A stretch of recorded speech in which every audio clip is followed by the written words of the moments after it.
From the continuation of fifth semester, your sixth semester syllabus will be for the income taxes, as there are five models will be there. The two more remaining income heads, which are income from capital gain and income from other sources, are the first and second model in the sixth semester. ನಿಮ್ಮ fifth ಸೆಮಿಸ್ಟರ್ನಲ್ಲಿ ನೀವೇನು ಕಲ್ತಿದ್ದೀರೋ ಅದರ ಒಂದು ಮುಂದಿನ ಭಾಗ ಅಂದರೆ ಇನ್ನು ಉಳಿದಂತಹ income ಟ್ಯಾಕ್ಸಿನ concepts ಎಲ್ಲದನ್ನು ನೀವು ಇಲ್ಲಿ ಸಿಕ್ಸ್ ಸೆಮ್ನಲ್ಲಿ ಕಲೀಲಿಕ್ಕೆ ಹೋಗ್ತೀರಿ. ಸೊ ಫಿಫ್ತ್ ಸೆಮ್ಮಲ್ಲಿ ನೀವು ಇನ್ಕಮ್ ಫ್ರಮ್ ಸ್ಯಾಲ್ರಿಯಿಂದ ಹಿಡಿದು income from business 3 heads of ಇನ್ಕಮ್ಸನ್ನು ನಾವಿಲ್ಲಿ ಸ್ಟಡಿ ಮಾಡಿದ್ದೀವಿ. So income from capital gain ಮತ್ತು ಇನ್ಕಮ್ ಫ್ರಮ್ ಅದರ್ ಸೋರ್ಸಸ್ ಅನ್ನುವಂತಹ ಇನ್ನೂ ರಿಮೈನಿಂಗ್ 2 ಇನ್ಕಮ್ ಹೆಡ್ಸ್ ಆಫ್ ಇನ್ಕಮನ್ನು ನಾವೇನು ಮಾಡ್ತಿದ್ದೀವಿ ಅಂದರೆ ಸಿಕ್ಸ್ ಸೆಮ್ಮಲ್ಲಿ ಫಸ್ಟ್ ಆ್ಯಂಡ್ ಸೆಕೆಂಡ್ ಮಾಡಲಾಗಿ ನಾವಿಲ್ಲಿ ಕಲಿತೀವಿ.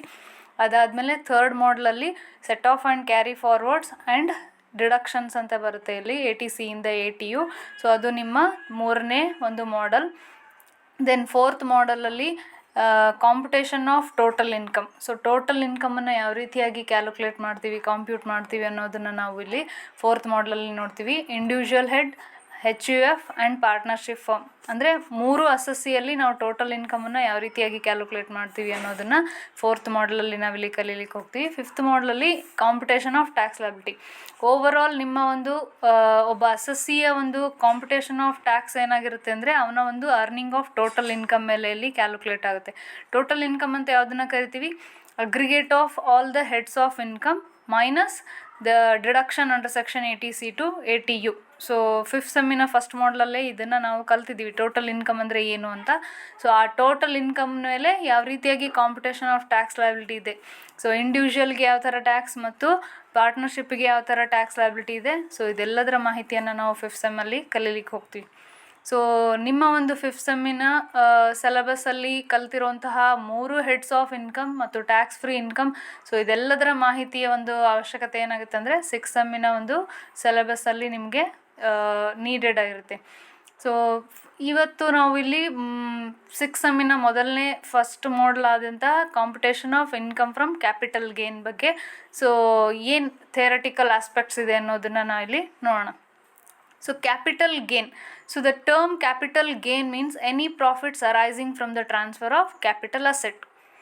The capital gain ಅಂತ ಯಾವುದನ್ನು ಕರಿತೀವಿ ಅಂದರೆ profit arising from the transfer of capital asset. ಇಲ್ಲಿ ಟ್ರಾನ್ಸ್ಫರ್ ಅನ್ನುವಂತಹ ವರ್ಡ್ ಏನನ್ನು ತಿಳಿಸ್ಕೊಡುತ್ತೆ ಅಂದರೆ it is a sale. The profit or gains arising from transfer means sale of a capital asset are called capital gains. So and are charged to tax under the head of capital gains.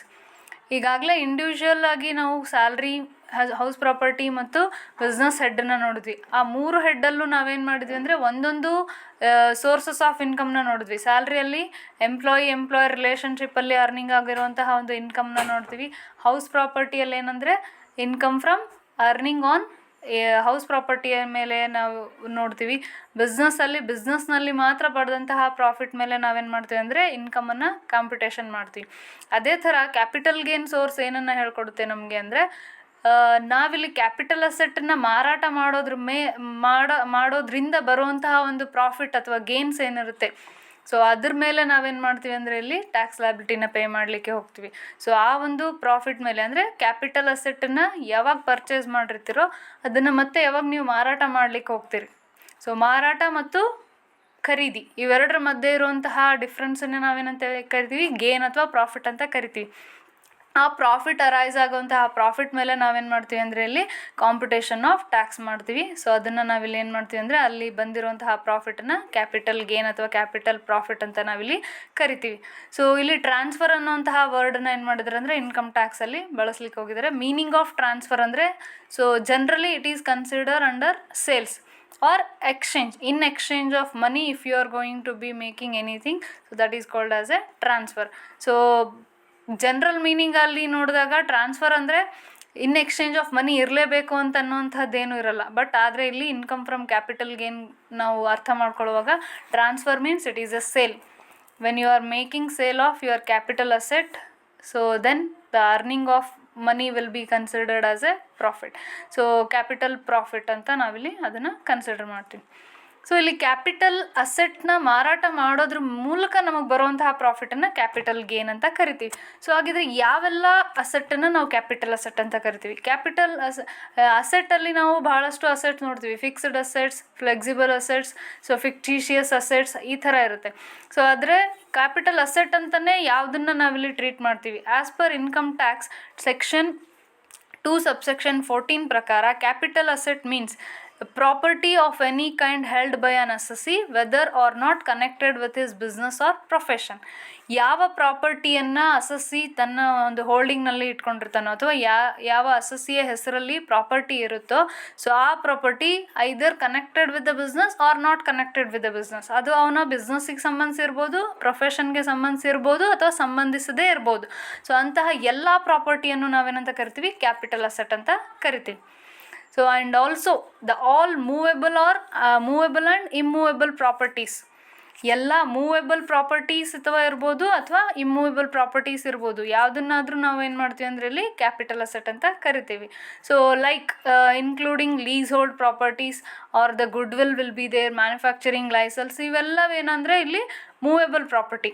Immovable properties ಅಂತಂದರೆ so like as a building, so ಇದೆಲ್ಲದು ನಾವು ಇಲ್ಲಿ immovable properties ಅಂತ ಕರಿತೀವಿ. Movable ಇರ್ಬೋದು, immovable properties ಇರ್ಬೋದು. ಆ ಎಲ್ಲ ಪ್ರಾಪರ್ಟೀಸನ್ನು ನಾವೇನು ಮಾಡ್ತೀವಿ ಅಂದರೆ ಇಲ್ಲಿ ಒಬ್ಬ ಅಸಸಿ ಅದನ್ನು ಹೆಲ್ಡ್ ಮಾಡಿದ್ದಾನೆ ಅಂದರೆ ಅದನ್ನು ಕ್ಯಾಪಿಟಲ್ ಅಸೆಟ್ ಅಂತ ನಾವಿಲ್ಲಿ ಟ್ರೀಟ್ ಮಾಡ್ತೀವಿ. So that is only even any securities held by FII, financial institutional investors which has invested in such a securities in accordance with the regulations made under the SEBI Act. SEBI Act ಅಂಡರಲ್ಲಿರುವಂತಹ ಎಲ್ಲ ಯಾವುದೇ investment ಸೆಕ್ಯೂರಿಟೀಸನ್ನು ಸಹಿತ ನಾವೇನು ಕರಿತೀವಿ ಅಂದರೆ capital asset ಅಂತ ಕರಿತೀವಿ. By selling of those any capital asset, if you are assessee earning the profit mean that will be considered as a capital gain or the capital profit, and such a capital gain is going to be computed as a tax liable under the income from capital gain. So ಈಗ ಎಲ್ಲ ಅಸೆಟನ್ನು ನಾವಿಲ್ಲಿ capital asset ಅಂತ ಕರಿತೀವಿ ಅಂತ ನೋಡಿದ್ವಿ. So ಆದರೆ but some items are not included as a capital asset. ಅದರಲ್ಲೂ income tax ಏನು ಮಾಡಿದೆ ಅಂದರೆ ಇಲ್ಲಿ ಕೆಲವೊಂದು ಅಸೆಟನ್ನು ಟ್ರೀಟ್ ಮಾಡಲ್ಲ. ಅದು ಕ್ಯಾಪಿಟಲ್ ಅಸೆಟ್ ಆಗಿದ್ರೂ ಸಹಿತ ನಾವು ಅದನ್ನು ಇನ್ಕಮ್ ಫ್ರಮ್ ಕ್ಯಾಪಿಟಲ್ ಗೇನಲ್ಲಿ ಕಾಂಪಿಟೇಷನ್ಗೆ ಕನ್ಸಿಡರ್ ಮಾಡಲ್ಲ ಅನ್ನೋದಕ್ಕೆ ಕೆಲವೊಂದು not treated as a capital asset, the sum of the assets are not treated as a capital asset ಅನ್ನೋದಕ್ಕೆ ಕೆಲವೊಂದು ಸೊ ಐಟಮ್ಸನ್ನು ನಾವಿಲ್ಲಿ ಅದು ಕೊಟ್ಟಿದೆ.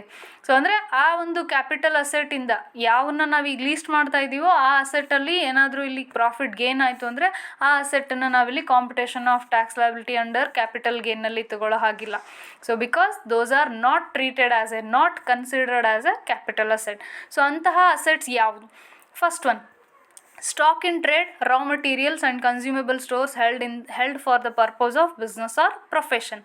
Stock in trade, raw materials ಅಂದರೆ ಒಬ್ಬ ಬಿಸ್ನೆಸ್ ಅಥವಾ ಪ್ರೊಫೆಷನ್ ಪರ್ಸನ್ ಏನಾದರೂ ತನ್ನಲ್ಲಿ ಹೋಲ್ಡ್ ಮಾಡಿರುವಂತಹ ಸ್ಟಾಕ್ ಇನ್ ಟ್ರೇಡನ್ನು ಅಥವಾ ರಾ ಮಟೀರಿಯಲ್ಸನ್ನು ಕನ್ಸ್ಯೂಮಬಲ್ ಸ್ಟೋರ್ಸ್ ಇತ್ತು ಅಂದರೆ ಸೊ ಅವನ್ನ ನಾವಿಲ್ಲಿ ಕ್ಯಾಪಿಟಲ್ ಅಸೆಟ್ ಅಂತ ಕನ್ಸಿಡರ್ ಮಾಡೋದಿಲ್ಲ.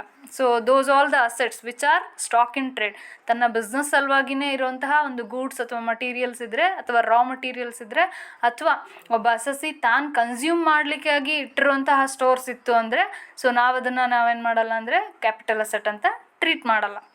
Then second item, personal effect of movable nature as a vehicle, furniture, utensils or held for the personal use by the assessee or any dependent member of his family.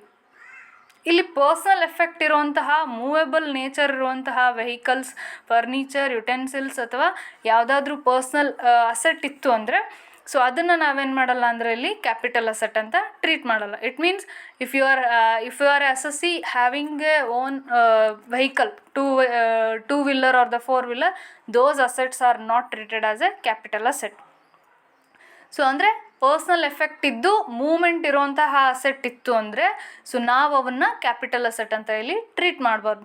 But even though this is a condition, but even though some are the assets which are having the nature of movement and also personal effect, those are not included in this item. ಕೆಲವೊಂದು items of capital asset ಇದೆ, ಅವು movable nature ಇದೆ, personal effect ಇದೆ, ಆದರೂ ಸಹಿತ ನಾವು ಅವನ್ನ capital asset ಅಂತ ಟ್ರೀಟ್ ಮಾಡ್ತೀವಿ. ಅದರಿಂದ ಬರುವಂತಹ ಅರ್ನಿಂಗ್ ಆಫ್ ಇನ್ಕಮನ್ನು ಕ್ಯಾಪಿಟಲ್ ಗೇನ್ನಲ್ಲಿ ಕ್ಯಾಲ್ಕುಲೇಷನ್ಗೆ ತಗೋತೀವಿ. ಅಂತಹ ಒಂದು ಅಸೆಟ್ಸ್ ಯಾವುದು ಅಂದರೆ jewellery, painting, drawings, sculptures, archaeological collections, any art work. So ಈ ಥರದ ಕೆಲವೊಂದು ಪರ್ಸ್ನಲ್ ಎಫೆಕ್ಟ್ ಇರುವಂತಹ ಮೂವೇಬಲ್ ನೇಚರ್ ಇರುವಂತಹ ಅಸೆಟ್ಟನ್ನು ಸಹಿತ ನಾವೇನು ಮಾಡ್ತೀವಿ ಅಂದರೆ ಕ್ಯಾಪಿಟಲ್ ಅಸೆಟ್ ಆಗಿ ಕನ್ಸಿಡರ್ ಮಾಡ್ತೀವಿ. ಅಂದರೆ ಈ ಅಸೆಟ್ಸು ಕ್ಯಾಪಿಟಲ್ ಅಸೆಟ್ಸ್ ಅಂತ ಟ್ರೀಟ್ ಮಾಡಿ ಇದನ್ನು earning of profit on these assets ನಾವೇನು ಮಾಡ್ತೀವಿ ಅಂದರೆ ಕ್ಯಾಪಿಟಲ್ ಗೇನ್ನಲ್ಲಿ ಕಾಂಪಿಟೇಷನ್ಗೆ ತಗೋತೀವಿ. Those are jewellery, paintings, drawings, sculptures and the art works. ಈ ಥರದ ಒಂದು ಐಟಮ್ಸ್ ಆಫ್ ಅಸೆಟ್ಟನ್ನು ನಾವಿಲ್ಲಿ ಕ್ಯಾಪಿಟಲ್ ಅಸೆಟ್ ಅಂತ ಟ್ರೀಟ್ ಮಾಡ್ತೀವಿ. ಸೊ ಜ್ಯುವೆಲರಿ ಪರ್ಸ್ನಲ್ ಎಫೆಕ್ಟ್ ಇದ್ರೂ ಸಹಿತ ಅದು ಕ್ಯಾಪಿಟಲ್ ಗೇನ್ಗೆ ಬರುತ್ತೆ, ಕ್ಯಾಪಿಟಲ್ ಅಸೆಟ್ ಆಗಿ ಟ್ರೀಟ್ ಆಗುತ್ತೆ. ಹಾಗೆ ಪೇಂಟಿಂಗ್, ಸ್ಕಲ್ಪ್ಚರ್ಸ್ ಈ ಥರದ ಒಂದು ಪರ್ಸ್ನಲ್ ಎಫೆಕ್ಟ್ ಮೂವೇಬಲ್ ನೇಚರ್ ಇದ್ರೂ ಸಹಿತ ಏನಾಗುತ್ತೆ ಅಂದರೆ ಆ ಅಸೆಟ್ಟನ್ನು ನಾವಿಲ್ಲಿ ಕ್ಯಾಪಿಟಲ್ ಅಸೆಟ್ ಆಗಿ ಕನ್ಸಿಡರ್ ಮಾಡ್ತೀವಿ.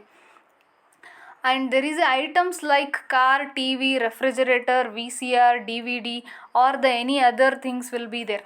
So electrical appliance will be there. These are having the personal effect. So those are excluded from the capital asset. So ಕೆಲವೊಂದು ಐಟಮ್ಸ್ ಏನಾಗುತ್ತೆ ಅಂದರೆ ಪರ್ಸ್ನಲ್ ಎಫೆಕ್ಟ್ ಇರುವಂತಹ ಐಟಮ್ಸ್ ಮೂವೇಬಲ್ ನೇಚರ್ ಇದ್ರೂ ಸಹಿತ ಅವನ್ನ ನಾವಿಲ್ಲಿ ಕ್ಯಾಪಿಟಲ್ ಅಸೆಟ್ ಅಂತ ಟ್ರೀಟ್ ಮಾಡಲ್ಲ. ಸೊ ಯಾವುದಂದರೆ ಕಾರ್ ಇರ್ಬೋದು, ಟಿ ವಿ, ರೆಫ್ರಿಜರೇಟರ್, ಇದು ಯಾವುದನ್ನು ನಾವೇನು ಮಾಡಲ್ಲ ಅಂದರೆ ಇಲ್ಲಿ ಕ್ಯಾಪಿಟಲ್ ಅಸೆಟ್ ಅಂತ ಟ್ರೀಟ್ ಮಾಡಲ್ಲ. ಬಟ್ ಮೂವೇಬಲ್ ನೇಚರ್ ಇದ್ದು ಪರ್ಸ್ನಲ್ ಎಫೆಕ್ಟ್ ಇರುವಂತಹ jewellery, paintings, sculptures, archaeological collection, art work ಇವನ್ನ ಮಾತ್ರ ಪರ್ಸ್ನಲ್ ಎಫೆಕ್ಟ್ ಮತ್ತು ಸೊ ಮೂವೇಬಲ್ ನೇಚರ್ ಇದ್ರೂ ಸಹಿತ ಅದನ್ನು ಕ್ಯಾಪಿಟಲ್ ಅಸೆಟ್ ಅಂತ ಟ್ರೀಟ್ ಮಾಡ್ತೀವಿ. And the other items which are not treated as a capital asset. So those are agricultural land in India which is not situated in any specified area. So ಇಲ್ಲಿ agricultural land in ಇಂಡಿಯಾದಲ್ಲಿ agricultural land ಇದ್ದು ಅದು not situated in any specified area. ಒಂದು agricultural ಲ್ಯಾಂಡನ್ನು so income tax ಪ್ರಕಾರ ಒಂದು specified area ಅಂತ ಇಲ್ಲಿ identify ಮಾಡಿದರೆ ಆ ಸ್ಪೆಸಿಫೈಡ್ ಏರಿಯಾದಲ್ಲಿ ನಿಮ್ಮ ಒಂದು ಅಗ್ರಿಕಲ್ಚರಲ್ ಲ್ಯಾಂಡ್ ಏನಾದರೂ ಇಲ್ಲದೆ ಇದ್ದರೆ ಸೊ ಅದನ್ನು ನಾವೇನು ಮಾಡಲ್ಲ ಅಂದರೆ ಇಲ್ಲಿ ಕ್ಯಾಪಿಟಲ್ ಅಸೆಟ್ ಅಂತ ಟ್ರೀಟ್ ಮಾಡಲ್ಲ. So a specified area means any area which is covered under the jurisdiction of municipality or a cantonment board and which has a population of not less than 10,000. 10,000ಗಿಂತ ಕಡಿಮೆ population ಹೊಂದಿರುವಂತಹ ಒಂದು jurisdiction under municipality cantonment ಬೋರ್ಡಿಗೆ ಬರುವಂತಹ ಪ್ಲೇಸಲ್ಲಿ ಏನಾದರೂ ನಿಮ್ಮ agricultural land ಏನಾದರೂ ಇಲ್ಲದೆ ಇದ್ದರೆ, ಸಿಚುವೇಟೆಡ್ ಆಗಿಲ್ಲದೆ ಇದ್ದರೆ ಅದನ್ನು ನಾವಿಲ್ಲಿ ಕ್ಯಾಪಿಟಲ್ ಅಸೆಟ್ ಅಂತ ನಾವಿಲ್ಲಿ ಟ್ರೀಟ್ ಮಾಡಲ್ಲ. And also any area within a distance of 8 km from the limit of such municipality or cantonment board and notified by the central government in the official gazette. Official gazette, central government in official gazette ಅಲ್ಲಿ ನಿಮ್ಮ ಒಂದು area ಏನಾದರೂ 8 kilometre ದೂರದಲ್ಲಿ ಮುನ್ಸಿಪಾಲ್ಟಿಯಿಂದ 8 kilometre ದೂರದಲ್ಲಿತ್ತು ಅಂದರೆ so ಆ ಒಂದು area ಇಲ್ಲಿ gazetted ಪ್ರಕಾರ ಏನಾಗಿರುತ್ತೆ ಅಂದರೆ ಇಲ್ಲಿ agricultural land in India. So ಅದು ಸ್ಪೆಸಿಫೈಡ್ ಏರಿಯಾ ಅಂತ ಏನಾದರೂ ಐಡೆಂಟಿಫೈ ಆಗಿತ್ತು ಅಂದರೆ ಸೊ ನಾವು ಆವಾಗ ಅದನ್ನು ಕ್ಯಾಪಿಟಲ್ ಅಸೆಟ್ ಅಂತ ನಾವಿಲ್ಲಿ ಟ್ರೀಟ್ ಮಾಡಲ್ಲ. So this is also the other items which is not included as a capital asset. ಯಾವುದನ್ನು ಕ್ಯಾಪಿಟಲ್ ಅಸೆಟ್ ಅಂತ ನಾವಿಲ್ಲಿ ಐಡೆಂಟಿಫೈ ಮಾಡೋದಿಲ್ವೋ ಸೊ ಅದನ್ನು ನಾವಿಲ್ಲಿ computation of income from capital ಗೇನ್ಸ್ಗೆ ಕನ್ಸಿಡರ್ ಮಾಡಬಾರ್ದು ಅಂತ ಇದರ ಒಂದು ಅರ್ಥ. And also some other assets will be there like specified gold bonds. So the specified gold bonds which are issued by the central government of India, so under the 1980s Act, National Defense Gold Bonds will be there, and there is a 1977 7% gold bonds will be there. These all the specified gold bonds are going to be not treated as a capital asset. ಕೆಲವೊಂದು government of India ಏನು ಮಾಡಿದೆ ಅಂದರೆ specified gold ಬಾಂಡ್ಸನ್ನು issue ಮಾಡಿದೆ. So ಆ ಒಂದು gold ಬಾಂಡ್ಸನ್ನು ನಾವೇನು ಮಾಡೋದಿಲ್ಲ ಅಂದರೆ ಇಲ್ಲಿ ಕ್ಯಾಪಿಟಲ್ ಅಸೆಟ್ ಆಗಿ ಕನ್ಸಿಡರ್ ಮಾಡಲ್ಲ. Special bearer bonds 1991 so issued by the government of India, so ಇದು ಸಹಿತ ಕ್ಯಾಪಿಟಲ್ ಅಸೆಟ್ ಅಂತ ಟ್ರೀಟ್ ಆಗಲ್ಲ. Gold deposit bonds issued under the gold deposit scheme 1999 and also the deposit certificate issued under the gold monetization scheme 2015. So these are also not treated as a capital asset. And the sovereign gold bonds scheme issued by the RBI are 100% tax free at the time of redemption. So ಅದು ಅಲ್ಲದೆ special ಆಗಿ ಬೇರೆ bonds ಇರುತ್ತೆ. So ಆ ಥರದ ಒಂದು gold scheme bonds ಏನಾದರೂ RBI issue ಮಾಡಿತ್ತು ಅಂದರೆ ಅದು ಫುಲ್ಲಿ ಟ್ಯಾಕ್ಸ್ ಫ್ರೀ ಇನ್ಕಮ್ ಆಗುತ್ತೆ ಅಥವಾ ಫುಲ್ಲಿ ಟ್ಯಾಕ್ಸ್ ಫ್ರೀ ಅಸೆಟ್ ಆಗಿರುತ್ತೆ. ಸೊ ಹೀಗಾಗಿ ಅಂತಹ ಒಂದು ಅಸೆಟನ್ನು ನಾವಿಲ್ಲಿ ಕ್ಯಾಪಿಟಲ್ ಅಸೆಟ್ ಅಂತ ನಾವಿಲ್ಲಿ ಟ್ರೀಟ್ ಮಾಡೋದಿಲ್ಲ. So this is about what will be the meaning of capital gain, the meaning of capital asset, and also to which we have to identify as a capital asset. We should also know that which are not treated as a capital asset. Till now, which are the items we have seen, from the stock in trade to the special bearer bonds. So these all the items are not treated as a capital asset. ಯಾವುದನ್ನು ನಾವು not treated as a capital asset ಅಂದರಲ್ಲಿ list ಮಾಡಿದೀವೋ ಅದು ಯಾವ ಅಸೆಟು ಏನಾಗೋದಿಲ್ಲ ಅಂದರೆ ಇಲ್ಲಿ capital asset ಅಂತ ಟ್ರೀಟ್ ಆಗೋದಿಲ್ಲ. ಯಾವಾಗ ಅದು ಕ್ಯಾಪಿಟಲ್ ಅಸೆಟ್ ಅಲ್ವೋ ಅದನ್ನು ನಾವಿಲ್ಲಿ ಕಾಂಪಿಟೇಷನ್ ಆಫ್ ಇನ್ಕಮ್ ಫ್ರಮ್ ಕ್ಯಾಪಿಟಲ್ಗೆ ತೊಗೋಬಾರ್ದು. ಇದಿಷ್ಟೆಲ್ಲ ಹೊರತುಪಡಿಸಿ ಉಳಿದಂತಹ ಎಲ್ಲ ಅಸೆಟ್ಟು ಏನಾಗುತ್ತೆ ಅಂದರೆ ಇಲ್ಲಿ ಕ್ಯಾಪಿಟಲ್ ಅಸೆಟ್ ಅಂತ ಟ್ರೀಟ್ ಆಗುತ್ತೆ. ಅದನ್ನು ಟ್ರಾನ್ಸ್ಫರ್ ಅಥವಾ ಅದನ್ನು ಸೇಲ್ ಮಾಡೋದ್ರ ಮೇಲೆ ಬರುವಂತಹ ಗೇನನ್ನು, ಅರ್ನಿಂಗನ್ನು ನಾವಿಲ್ಲಿ ಕ್ಯಾಪಿಟಲ್ ಗೇನ್ ಅಂತ ನಾವಿಲ್ಲಿ ಕಾಂಪಿಟೇಷನಿಗೆ ಇಲ್ಲಿ ತೊಗೋತೀವಿ. ಸೊ ಮೇನಾಗಿ ಇಲ್ಲಿ ಜ್ಯುವೆಲರೀಸ್, ಪೇಂಟಿಂಗ್ಸ್, ಆರ್ಟ್ ವರ್ಕ್ಸ್ ಮತ್ತು ಸ್ಕಲ್ಪ್ಚರ್, ಆರ್ಚಿಯಾಲಜಿಕಲ್ ಕಲೆಕ್ಷನ್, ಡ್ರಾಯಿಂಗ್ಸ್ ಇದು ಪರ್ಸ್ನಲ್ ಎಫೆಕ್ಟ್ ಮತ್ತು ಮೂವೇಬಲ್ ನೇಚರ್ ಆಫ್ ಅಸೆಟ್ ಆಗಿದ್ರೂ ಸಹಿತ ನಾವು ಇವನ್ನ ಕ್ಯಾಪಿಟಲ್ ಅಸೆಟ್ ಅಂತ ಟ್ರೀಟ್ ಮಾಡ್ತೀವಿ. So this is about the introduction about the capital asset and the capital gain. The next class we can discuss about the types of capital gains.